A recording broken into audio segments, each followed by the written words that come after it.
ആഗ്രഹങ്ങൾക്ക് സമയവും കാലമൊന്നും ഇല്ല എന്ന് പറയുന്നത് എത്ര കറക്റ്റ് അല്ലേ. വൈകുന്നേരം ഒരു പ്ലാനും ഇല്ലാതെ രാത്രിയിൽ മഴയൊക്കെ കണ്ട് അങ്ങനെ ഇരുന്നപ്പോഴാണ് പെട്ടെന്ന് പുറത്ത് പോയൊരു ഡിന്നർ കഴിച്ചാലോ എന്ന് വിചാരിച്ചത്.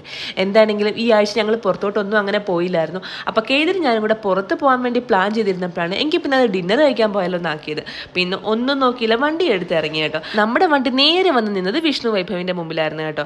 സമയം 8:30 ആയിട്ടേ ഉള്ളൂ. അപ്പോൾ നമ്മൾ ഫുഡൊക്കെ ഓർഡർ ചെയ്ത് അങ്ങനെ വെയിറ്റ് ചെയ്തിരിക്കുകയാണ്. ഇവിടെ പിന്നെ ഫുഡ് ഓർഡർ ചെയ്ത് അങ്ങനെ വെയിറ്റ് ചെയ്തിരുന്നിട്ട് കാര്യമില്ല, സെൽഫ് സർവീസ് ആയതുകൊണ്ട് നമ്മൾ തന്നെ പോയി എടുക്കണം കേട്ടോ.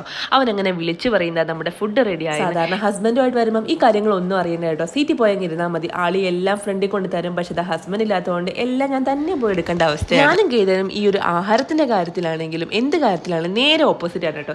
എന്റെയും ഗീതന്റെ ഇഷ്ടങ്ങളെല്ലാം നേരെ വിപരീതമാണ്. പക്ഷെ ഞങ്ങൾക്ക് രണ്ടുപേർക്കും ഒരേപോലെ ഇഷ്ടമുള്ള ഒരു ഐറ്റം കേട്ടോ ഈ ഒരു സെറ്റ് ദോശ. നമ്മുടെ നാട്ടിലെ തട്ട് ദോശയുടെ ഏകദേശം ഒരു ഷേപ്പൊക്കെ ഉണ്ടെങ്കിലും സാധനം അതല്ല കേട്ടോ. ഇത് നല്ല അടിപൊളി ഒരു സാധനമാണ്. 3 വരും കേട്ടോ. ഇത് ഒരെണ്ണമൊക്കെ ഒരാൾക്ക് കഴിക്കാൻ പറ്റുള്ളൂ. ഒരുപാട് മല്ലിയിലയും ക്യാരറ്റും ഒക്കെ ഇട്ട് ചെറിയൊരു മധുരത്തിലുള്ള ഒരു അടിപൊളി ഐറ്റമാണ്. എനിക്ക് വന്ന ഈ ഒരു സെറ്റ് ദോശയുടെ കോമ്പിനേഷൻ എന്ന് പറയുന്നത് നീർ ചട്നി പ്ലസ് അതിൻ്റെ കൂടെ ഒരു പൊട്ടറ്റോ കറിയും കൂടെ വരും കേട്ടോ. പക്ഷേ എൻ്റെ ഫേവറേറ്റ്, അത് മാത്രമല്ല കേതിൻ്റെയും ഫേവറേറ്റ് എന്ന് പറയുന്നത് ഈ ഒരു സെറ്റ് ദോശയിലൂടെ അടിപൊളി പനീർ ബട്ടർ മസാലയാണ് കേട്ടോ.